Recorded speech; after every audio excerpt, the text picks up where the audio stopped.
seperti memang kalian kalau isi nitrogen atau buat lengkap ban bunyinya seperti itu ya. Nah kemudian ini meternya, flow meternya, jadi ini naik ke lantai 3 ya, untuk menampung. Nah ini untuk penampung cairan ya, yaitu dahak ya. Tapi ini diisi dengan cairan steril dulu ya, yaitu opoides. Jadi biar dia mati, biar dia tercampur atau cairan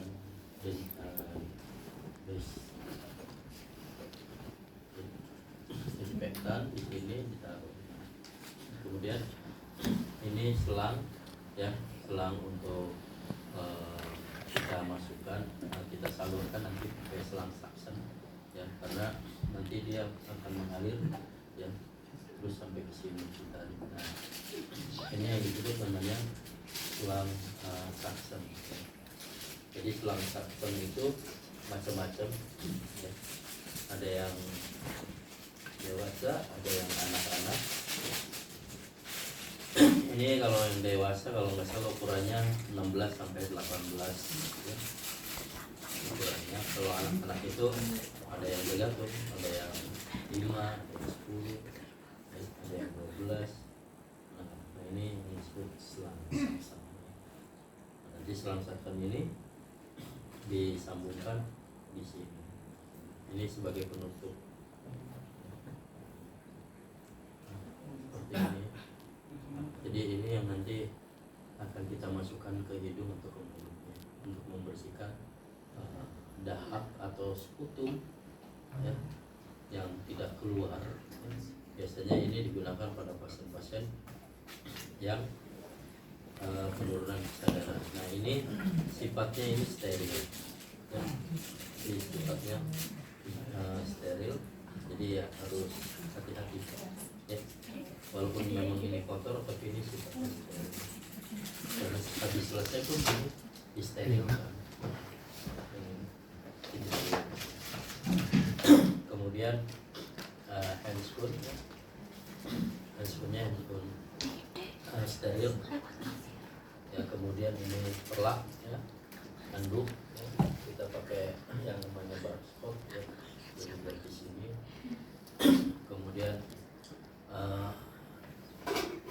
ini ya, kom ini berisi dengan NaCl ya. Nah, sesuai dengan SOP kalian lihat di situ. Jadi pasien ya, kalau kita melihat SOP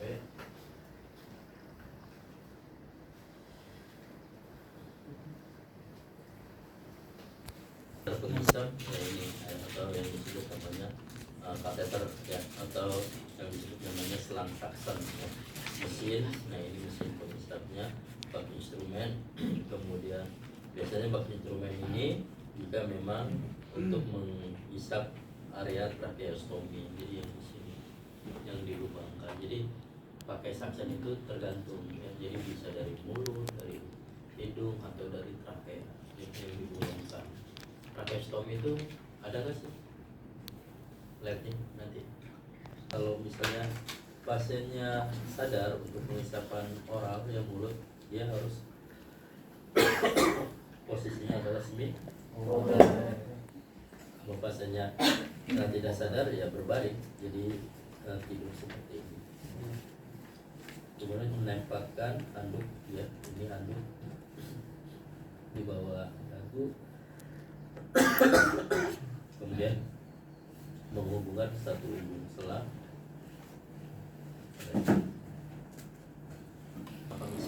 Coba mengisap air kom ya.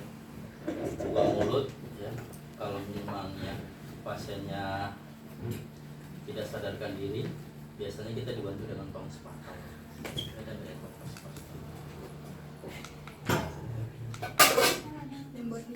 Iya, ya.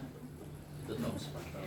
Lalu masukkan kateter diisap, lalu pengisapan jangan melakukan pengisapan lebih dari 10 sampai 15 detik ya. Jadi jangan lama-lama ya. Terus kita diisap. Kemudian berikan oksigen setelah ini, terus membilas suction, mematikan mesin ya, baru beres-beres.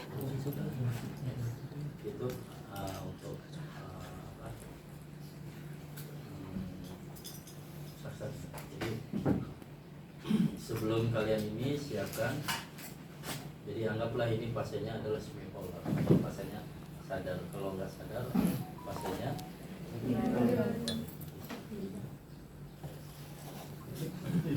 kalau dia tidur ya, nah kalau dia tidur ya ini di atasnya ya. Kemudian kita bersihkan dulu ya area hidung, mulut dengan kasar ya, takutnya dia kotor atau apa. Nah kalau sudah, kita masukkan si ini ya, selang ini masukin ke sini karena ini sifatnya steril ya. Anggap ini udah masuk ke sini. Seperti ini. Kemudian setelah itu ya, ini baru kita ambil handscoon ya. Kalau dia tracheostomy ya kita pakai handscoonnya steril ya. Jadi sambil dibersihkan tracheostomy ya. Tapi kalau misalnya dia enggak ini, sebenarnya sih suruh pakai handscoon bersih itu jadi kita pakai handscoon ya. Yang penting sebelum dimulai ini dicek dulu apakah bunyi atau tidak ya. Kalau ternyata bunyi misalnya ya sudah, terus di sana udah ada desinfektannya di tabung ini, terus flow-meternya sudah jalan, nah, baru anggap saya sudah pakai handscoon ya. Nah baru sebelum ini dikasih NaCl ya. Nah ini kemudian saya udah anggap pakai handscoon ya, masukkan ke sini. Nah ini penutupnya kita buka ya. Baru kita cobakan di airnya dulu ya. Ini caranya adalah ini ditutup. Nah kalau mau menyedot ini ditutup, kalau mau berhenti ini di up ya. Op up gitu. Jadi kalau misalnya nyedot kita tutup. Nah dia ini enggak mengisap enggak ya. Kalau mengisap air biasakan itu dulu sebelum ke pasiennya. Udah misalkan baru ya, setelah itu kita mau opkan ya, baru di mulut ya. Jadi sebelah sana ya matikan lagi ya, terus ganti lagi sebelah sini matikan lagi, kan nggak boleh lebih dari 10 sampai 15 detik ya kan, baru sampai ke dalamnya ke dalam itu. Kemudian ke hidung, kalau dia memang tracheostomy ya di sini, nah kita pun sebelum itu ya kita pakai steril ya. Nah ini pun bisa dimasukin di sini, jadi kayak gini. Jadi dibesarkan seperti ini, tarik lagi ser gitu kan biar si dahaknya itu. Nah udah itu dibersihkan dulu nih dahaknya ya sampai keluar sana. Jadi cairan ini selang ini sama ini harus bersih. Tapi misalnya masih ada lagi kita lanjutkan lagi ya, sambil kita diputar. Apalagi kalau di sini ya di tracheostomy, nah ini harus benar-benar diputar, jangan jadi pelan-pelan. Jangan rokok. Setelah itu baru lepas, kasih lagi, bersihkan lagi. Nah ini caranya. Nah sudah selesai ya, ini cabut dan dimasukin ke sini. Kita udah foto. Kemudian sudah dimatikan alatnya. Nah setelah dimatikan baru kita bersihkan dengan tisu pasien ya.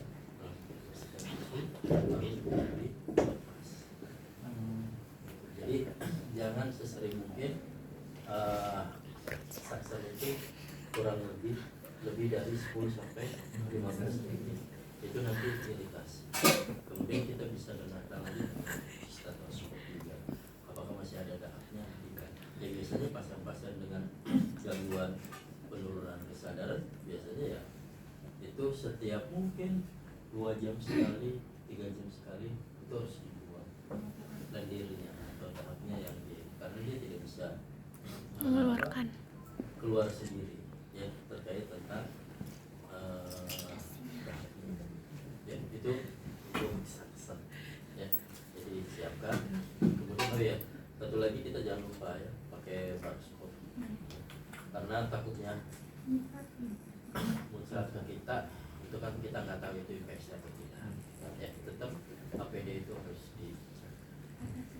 Jadi itu kalau pasien dengan saksen kalau selesai ya udah lepaskan, ya lepas sarung tangan kita sisi. Jadi kayak gitu. Kalau pasiennya tertiduran lebih enak kalau tertiduran. Kan dia susah tuh. Nah kalau tertiduran pasien dengan misalnya kesadaran menurun, biasanya dipasang namanya opa ya di dalam mulutnya itu. Jadi kita lewat lewat lubang dari mulut itu, dari lubang alat opa itu. Jadi bentuknya kayak gitu. Jadi dimasukin ke mulut, nah dia masukin si saksennya ini. Kalau memangnya dia tidak ada, tapi dia giginya tidak terjepit gini dan tidak bisa, nah terpaksa kita pakai tong spatol. Tapi kalau misalnya dia bisa, kita miring gitu, nanti baru dia kita angkat ininya, kita angkat baru. Jadi on off-nya itu jadi dari sini. Tapi kalau misalnya terus misalnya mau disaksin ya itu disaksin. Tapi kan nggak mungkin. Ya, jadi dia akan bunyi. Jadi kayak masukin ini yang disebut namanya source. Tapi kalau misalnya bayi atau apa ya jangan kayak gini. Ada lagi yang lebih kecil. Rata-rata orang dewasa itu 16-18. Di sini ada nomor. Ini nomor 16 ya. Nah, ini juga 18. Kalau anak ya lebih turun lagi 12-14, sana 8-10 ya. Jadi gitu sih. Apalagi anak-anak yang kelompok ya. Nah hati-hati menular itu, makanya pakai barcode kemudian KTP dan lain-lain. Nah itu terkait tentang masalah